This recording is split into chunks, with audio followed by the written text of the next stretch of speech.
He is the super bantamweight champion of the world. He fights out of Santurce, Puerto Rico. He weighs 126 pounds. He is undefeated in his professional career. Introducing Wilfredo Gómez. Wilfredo Bazooka Gómez era un peleador imparable. Llegó a amasar un récord de 32 knockouts consecutivos. Rival que le pusieran enfrente, rival que se iba al suelo de un golpe. Wilfredo ya había demostrado que era el mejor peso supergallo del mundo, después de haber vencido a leyendas como el campeón de origen mexicano Carlos Zárate, a quien Wilfredo venció por nocaut en tan solo 5 rounds. La pegada del Bazooka era simplemente inigualable. No había nadie en el mundo que noqueara tan fácilmente a sus rivales como él. Wilfredo Gómez era tan imponente y se sentía tan invencible que no lo pensó 2 veces antes de decidir subir de división a retar al campeón de peso pluma. Y en ese momento, el campeón de peso pluma era nada más y nada menos que el jovencito mexicano Salvador Sánchez. Salvador Sánchez tan solo tenía 22 años de edad, pero ya era el campeón de la división de peso pluma. Sin embargo, era bastante claro que el récord profesional del puertorriqueño era mucho más llamativo que el de Sánchez, quien apenas hace un año había comenzado a subir al nivel de oposición. Antes de enfrentarse a Sánchez, Wilfredo Gómez ya había vencido a rivales del nivel de Carlos Zárate, mientras que Sánchez todavía estaba en búsqueda de una victoria decisiva que lo diera a conocer con todos los aficionados del boxeo. Además, Gómez tenía un récord de 32 victorias con 32 knockouts, es decir que el Bazooka tenía una efectividad de knockout del 100%. Es por todo esto que el mundo entero creía que Gómez sería el claro vencedor del combate. Los críticos, expertos, aficionados y hasta los apostadores en Las Vegas veían al boricua como el claro ganador de la pelea. Cualquier otro resultado no les hacía sentido. Y claro que Wilfredo Gómez estaba de acuerdo con ellos. Gómez solía decir que iba a mandar a Sánchez al suelo en el primer asalto de la pelea y luego noquearlo por completo en el 8º round. Esto era una promesa que el Bazooka juraba cumplir, mientras que Sánchez solamente respondía que él iba a dejar que sus puños hablaran el día del combate, que no había necesidad de andar de hablador como Wilfredo. Pero además de prometer no tardar más de 8 rounds en noquearlo, Wilfredo Gómez llamó a Salvador Sánchez un don nadie, y lo llamó el rival más débil que alguna vez se haya podido enfrentar. Existía una rivalidad entre él y yo, porque él hablaba demasiado, porque nunca se callaba, porque en cualquier conferencia de prensa siempre aprovechaba para decir que era mejor que yo y que cuando estuviéramos enfrente, arriba del ring, me iba a ganar. Por fin había llegado el 21 de agosto de 1981, día en que Salvador Sánchez enfrentaría al monstruo noqueador y a un invicto campeón Wilfredo Gómez. Era la hora de la verdad. ¿Acaso el pronóstico de Wilfredo Gómez se tornaría en realidad? ¿Acaso los expertos, periodistas y apostadores estaban en lo correcto? La pelea comenzó, y rápidamente se notó el deseo de Gómez por mostrarle su aterradora pegada a Sánchez. Wilfredo quería lastimar a Sánchez lo antes posible y acabar con la pelea lo antes posible, por lo que en el primer asalto el Bazooka comenzó a tirar golpes de poder para llevar al mexicano contra las cuerdas. Pero una vez ahí, el boricua no contaba con un uppercut de contragolpe por parte del mexicano, y de ese único golpe Wilfredo Gómez se fue al suelo.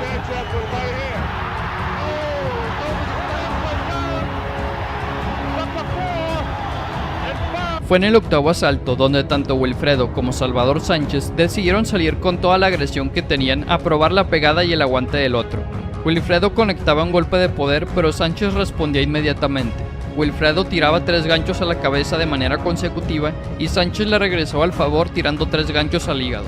Ese mismo 8º round, el mexicano decidió ahora ser él quien llevase a su rival en contra de las cuerdas. Wilfredo decidió quedarse parado e intercambiar golpes con Salvador a pesar de estar acorralado, con la esperanza de que su famoso poder demoledor lo sacara de aprietos. Wilfredo probablemente pensó que tenía que aprovechar ahora que Sánchez era el claro agresor de la pelea y se iba a quedar parado justo enfrente de él. Probablemente pensó que era el momento indicado para regresarle el favor al mexicano y contragolpearlo con un golpe de poder justo como Sánchez lo hizo en el primer round de la pelea. Sin embargo, Wilfredo Gómez fue quien se llevó la peor parte de ese intercambio de golpes, y después de recibir una ráfaga de golpes demoledora, Wilfredo Gómez cayó noqueado al piso una vez más. Estuvo a punto de caer fuera del ring de lo tan lastimado que estaba. Wilfredo se levantó del suelo, pero con una mirada perdida y piernas tambaleantes, el referí no tuvo otra opción más que parar la pelea. Y de esa manera, Wilfredo Gómez perdió su récord invicto y Salvador Sánchez pasó a la historia del boxeo mundial. Él hace mucho más daño con su pegada que Wilfredo con la suya, y ahí le van a tener que parar la pelea, y el referee interviene y lo manda a una esquina neutral y le va a aplicar la cuenta de protección, pero ya no se para, se levanta Wilfredo y ya no sigue la pelea. Ya ha ganado por nocaut técnico en el 8º round. el mexicano Salvador Sánchez.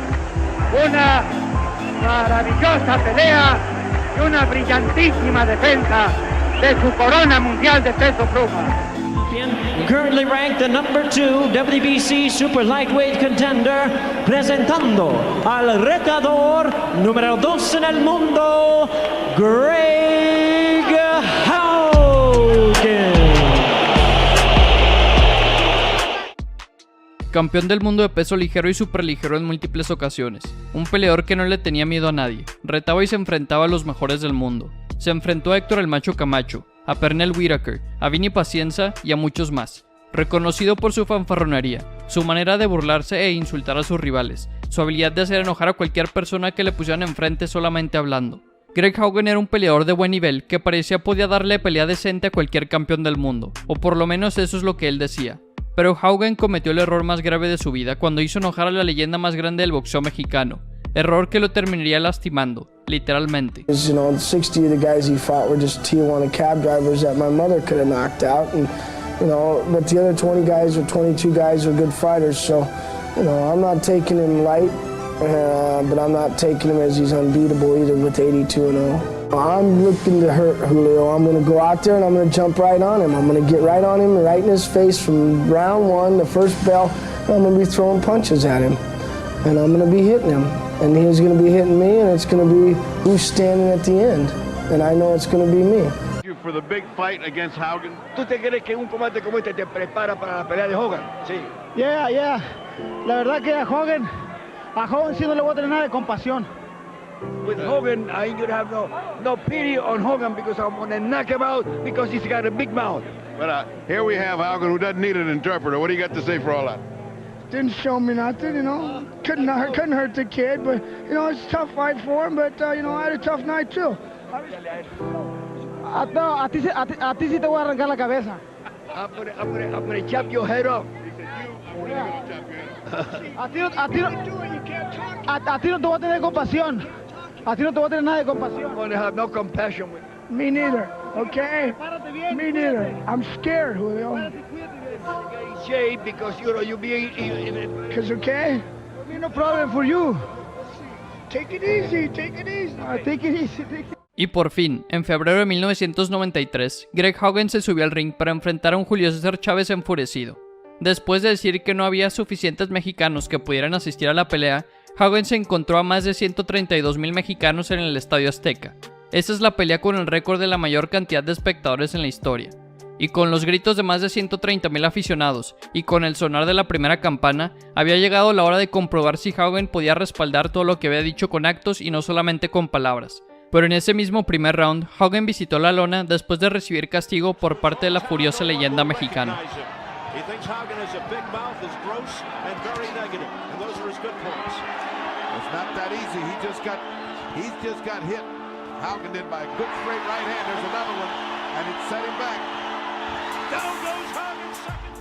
Chávez pudo haber intentado terminar con Haugen en ese primer asalto, pero Chávez no quería noquearlo tan rápido.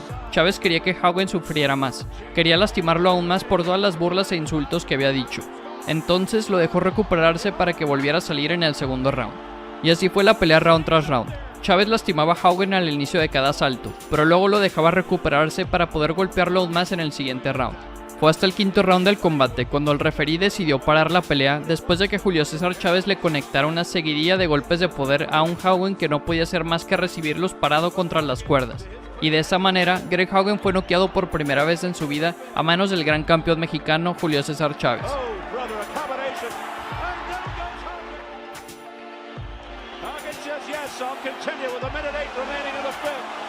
The problem is there's a minute and 10 seconds, and Chavez wants to go home. Haugen has never lost by knockout. This could be the first. Chavez unloaded, and it's being stopped by Joe Cortez. It's all over.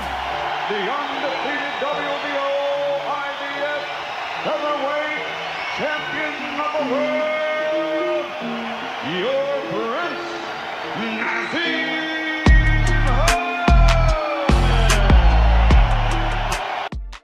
Campeón indiscutido de peso pluma, con un impresionante récord de 36 victorias y 31 knockouts, un actual salón de la fama y un peleador reconocido como uno de los mejores en la historia de Inglaterra. una superestrella, un showman.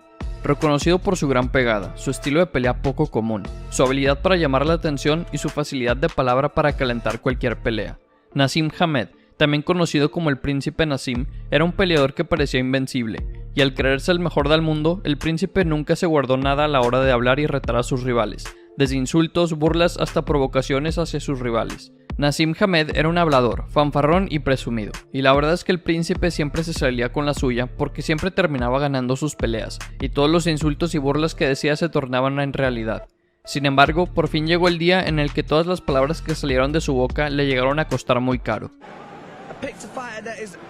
Basically harder and a better puncher and more dangerous than Barrera and Morales, all of them guys, and they never came to the table except Augie.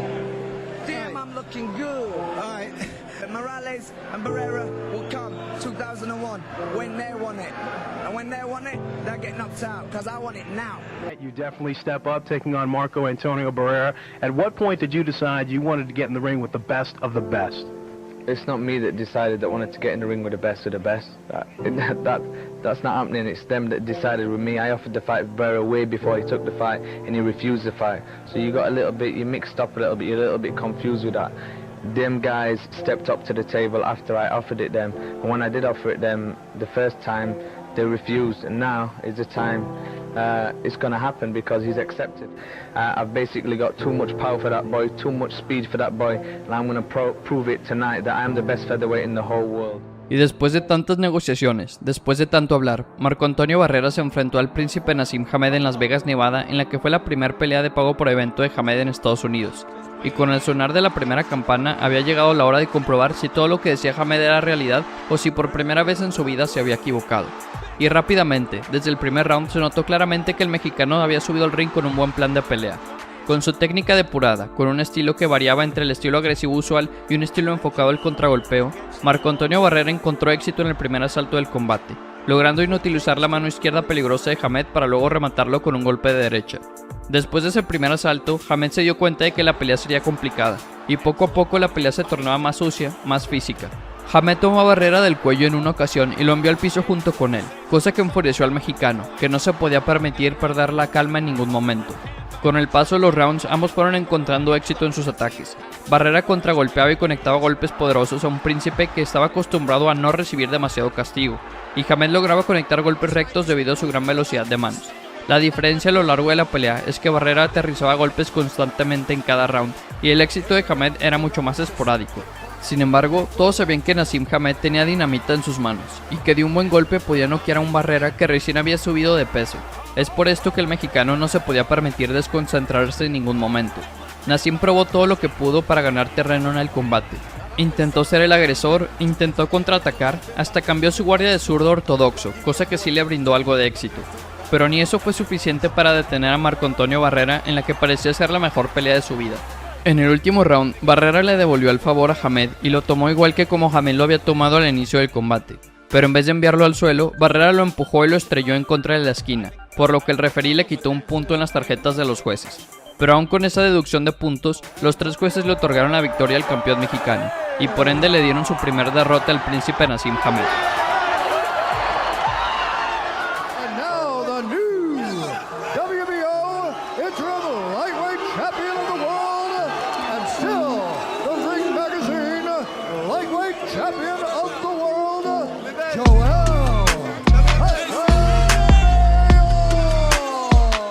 Medalla de oro en los Juegos Olímpicos del 92, 2 veces campeón del mundo, campeón unificado de peso ligero, reconocido por haberse enfrentado a la mejor oposición que había, además de su siempre presente fanfarronería.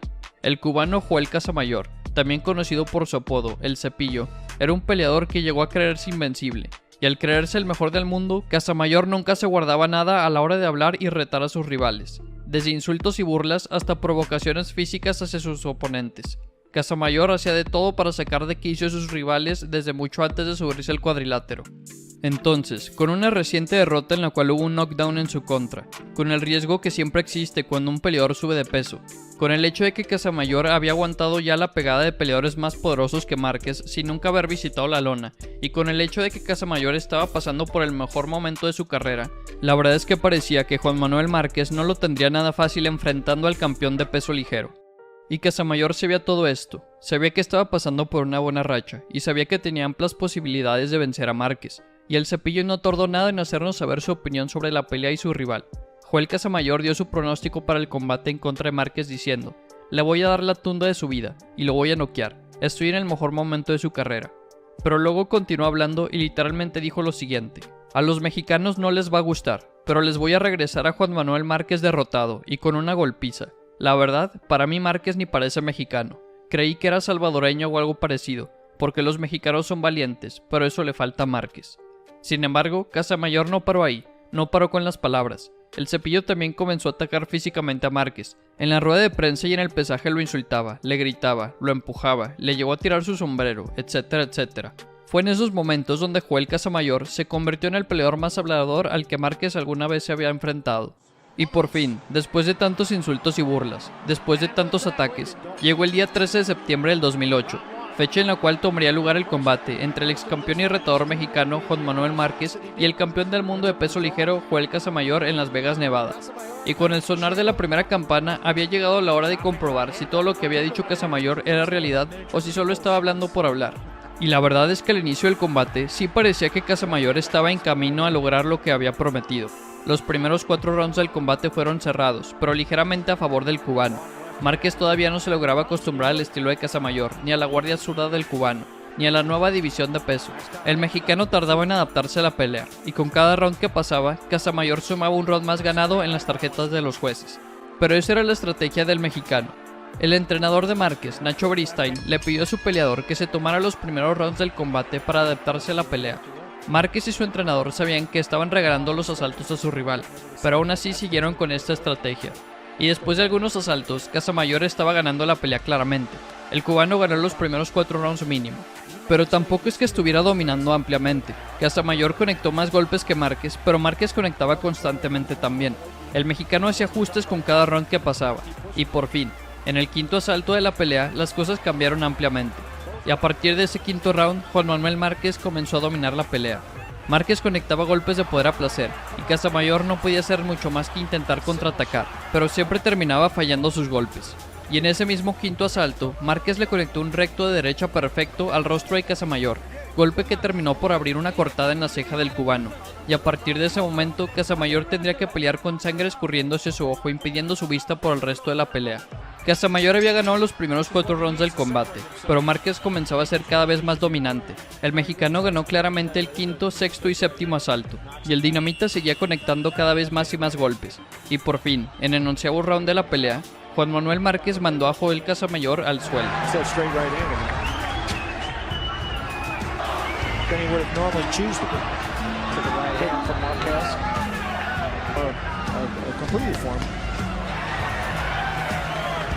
Having a better run for Casamayor. Well, took a good shot right there. A lot of times people see a brawl, they think that's a good fight. And he drops him with a big right hand. Big right. This is the first knockdown. He missed with the left hand. And there's the right hand right on the chin. The way you draw it up in the gym. Casamayor se levantó del suelo para seguir peleando, y con alrededor de 20 segundos restantes en el round, Márquez salió con todo de la esquina para intentar noquearlo en el poco tiempo que restaba. Casamayor trató de abrazar al mexicano para intentar perder tiempo y sobrevivir hasta que sonara la campana, pero Márquez seguía atacando sin parar, y con tan solo 10 segundos restantes, Márquez volvió a enviar al cubano al suelo, y ahí, por primera vez en su vida, Joel Casamayor fue noqueado. Casamayor has never been knocked out. He's down again, and that's it. It's over. Juan Manuel Márquez is the champion. His professional record consists of 26 wins, 2 defeats, with 22 KOs. He is the WBA lightweight champion of the world, Edwin El Chapo Rosario. 3 veces campeón del mundo de peso ligero. Un peleador con una pegada verdaderamente temible.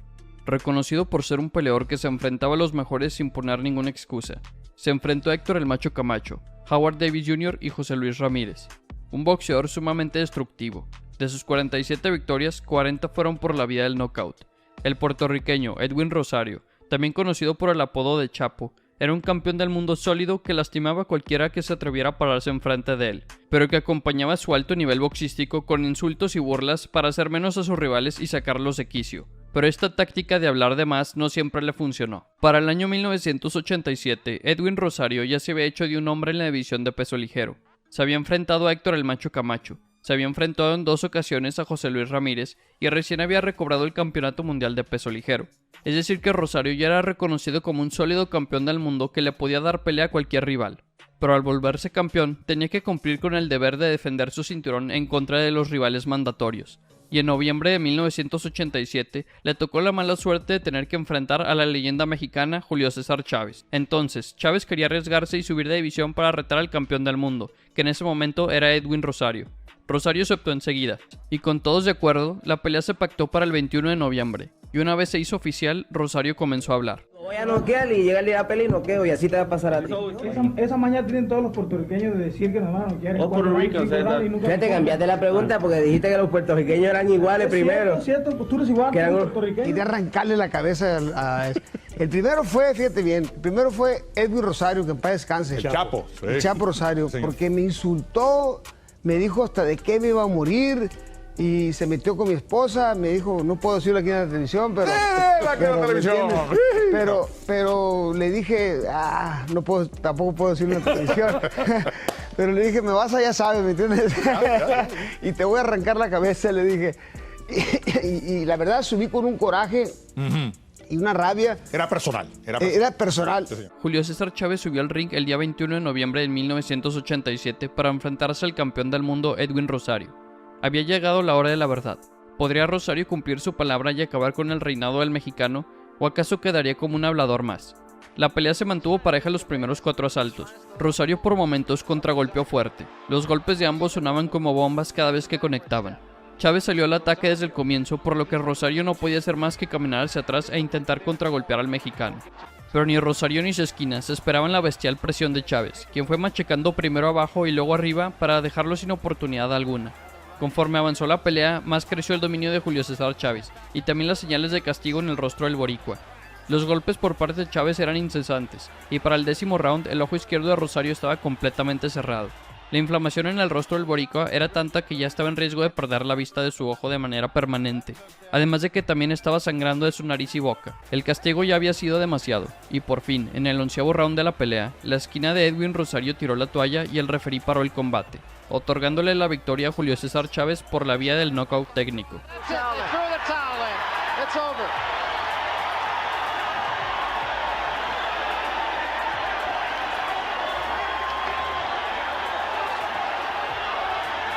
Cada jab que me pegaba, cada derechazo que me pegaba, de cuenta que me pegaba con un bate en la cabeza. Pegaba fuertísimo, durísimo. Es el peleador de las 115 peleas que más duro pegaba de los 115. Pero yo estaba tan enojado con él y aparte estaba muy joven yo y estaba en mi mero apogeo. Yo era un peleador, una persona pues... Limpia y todo. Limpia, sí. limpia, entonces... Le arranqué la cabeza, ¿me entiendes? Lo noqueé. He's looking for another one. Ladies and gentlemen, the current WBO title holder and 2-time featherweight champion of the world, the challenger, Kennedy, the King, Nick Kennedy. Comenzó a practicar boxeo mientras estaba en el ejército estadounidense. Llegó a ser medallista de oro olímpico y campeón del mundo en múltiples divisiones. Reconocido por su gran pegada y su excelente disciplina, un boxeador muy orgulloso de su tierra. Kennedy McKinney era un gran peleador, pero uno al que le gustaba hablar de más. A veces para calentar una pelea, a veces para jugar mentalmente con sus rivales, pero a McKinney le encantaba hablar. Sin embargo, llegó un día en el que todas las palabras que salieron de su boca le llegaron a costar muy caro. En el año 1996, el campeón del mundo, Marco Antonio Barrera, recibió la oferta de pelear para la empresa HBO. Esta era una oportunidad única para el peleador mexicano. El único problema era que si quería pelear para HBO, Barrera se tendría que enfrentar al medallista de oro olímpico y campeón del mundo Kennedy McKinney.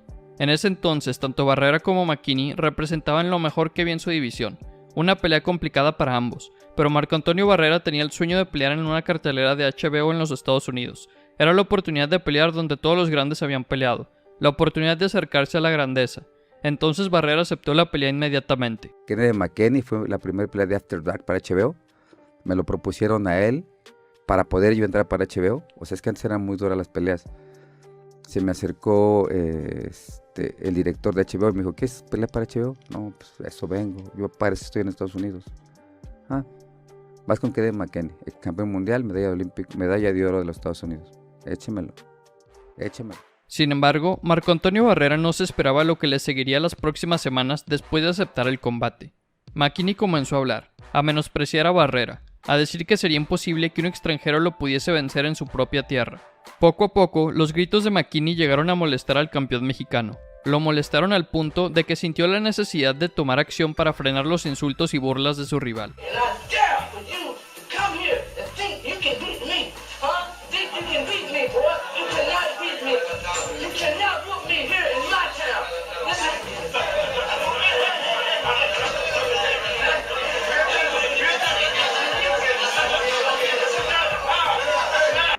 Después de esa conferencia de prensa, todo el mundo esperaba con ansias ver ese combate.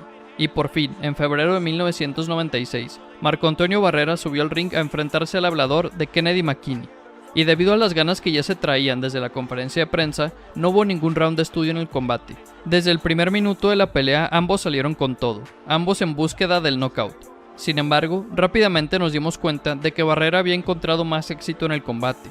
A lo largo de toda la pelea, el peleador mexicano lastimaba de manera constante a un McKinney que parecía no poder lidiar con la velocidad y la agresividad de Barrera. Y por fin, en el octavo round, Barrera mandó al estadounidense al suelo con un golpe de poder bien conectado después de haber mermado la condición física de McKinney a lo largo de todo el combate.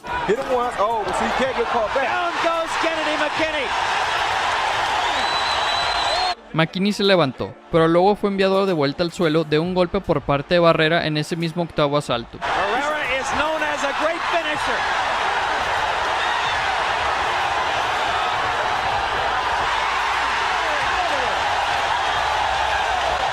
McKinney se volvió a parar y logró sobrevivir ese octavo round. Sin embargo, Barrera ya había encontrado la forma de lastimarlo, por lo que solo fue cuestión de tiempo antes de que McKinney visitara la lona una vez más en el noveno round del combate.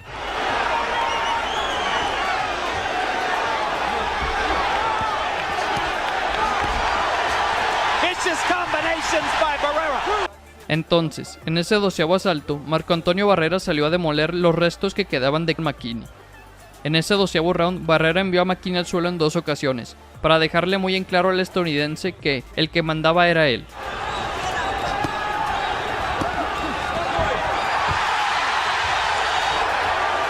McKinney is a weak fighter now. Barrera knows it. And that's it! A fitting end to a great one.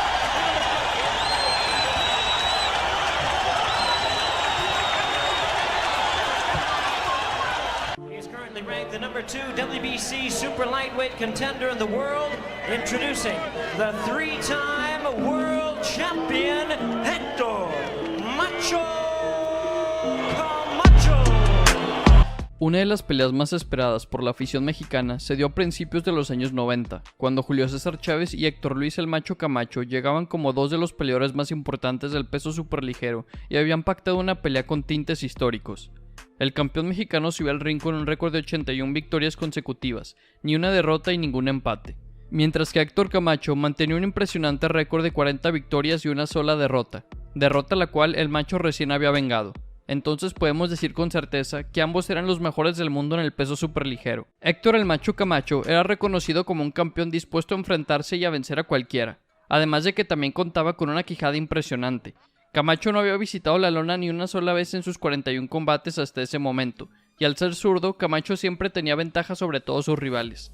Camacho era una pesadilla para cualquiera, mientras que Julio César Chávez ya era una leyenda viviente. Con 81 peleas ganadas y victorias sobre un montón de campeones mundiales, el campeón mexicano estaba en la cima del mundo. Y debido a todo esto, es que el mundo entero esperaba ansioso este combate. La emoción por esta pelea ya era demasiada, pero aumentó aún más cuando la rivalidad se acrecentó semanas antes al combate, ya que el Macho Camacho comenzó a lanzar distintos insultos a Chávez. Los aficionados mexicanos se tomaron estas burlas hacia Chávez de manera personal, y con todo esto la expectativa por la pelea aumentó a niveles nunca antes vistos. La promoción del evento estuvo llena de diferentes provocaciones en donde el boxeador puertorriqueño afirmaba que le quitaría el invicto al mexicano y que se llevaría el cinturón de campeonato mundial, mismo campeonato que Julio César Chávez intentaría defender por 9ª ocasión. Héctor Macho Camacho, un peleador pues bastante bocón, que ya tenía yo como 6 años buscándolo, porque pues había mucha controversia entre quién era mejor, si él o yo, y aparte de que pues a donde quiera que iba me insultaba y todo, y pues los mexicanos, todo México quería esa pelea, quería que le diera una paliza a Macho Camacho. Y combate. En cuanto sonó la campana del primer round, el gran campeón mexicano se abalanzó contra el puertorriqueño. Empezó a lanzar una combinación de golpes los cuales impactaban en el rostro del Macho Camacho. A pesar de la técnica zurda que dominaba Camacho, Chávez supo acoplarse a su estilo y buscó la forma de conectar la mayoría de los golpes posibles. Para el segundo round, el retador huía de los puños de Chávez. Cada que podía se arrinconaba contra las cuerdas para protegerse de los golpes. Received so much criticism for stopping the Chavez-Taylor fight with 2 seconds to go in March of 1990 is the third man in the ring. I find it amazing right now. He's got problems with Chavez chasing him pillar to post. Yes. He is holding on. He is holding on inside very, very tight. He is not allowing Chavez to work inside. From his deficiencies via the showboating, Chavez does not believe that 1 minute. He feels that underneath all of the glitz, that Camacho is actually well prepared. But does Camacho have the legs to withstand the punishing blow? Fueron transcurriendo los rounds y la fortaleza del púgil de Puerto Rico fue sucumbiendo. Sin embargo, el knockout que tanto buscaba Chávez no llegaba. El rostro de Chávez no se fue limpio tampoco, pues también recibió diferentes combinaciones impulsadas por su rival. Cada golpe conectado entre los peleadores acrecentó la emoción del público que estuvo al pendiente de cada round. Los últimos asaltos fueron una batalla de golpes. El macho no se dejó vencer tan fácilmente, y cuando parecía que caería a la lona, se reponía de los golpes y volteaba el ataque en contra del mexicano. Entre las tribunas empezó a sonar el nombre de Chávez. El público aclamaba al sinaloense para que éste cerrara fuerte la pelea. Al final de los 12 asaltos, los jueces tuvieron que decidir al vencedor del encuentro, con las tarjetas de los jueces siendo de 119 a 110, 120 a 107 y 117 a 110, Julio César Chávez se llevó la victoria por decisión unánime y derrotó al puertorriqueño. But Julio César Chávez, again, to our knowledge, has never been on the canvas. And Camacho nearly went down. The rope saved him.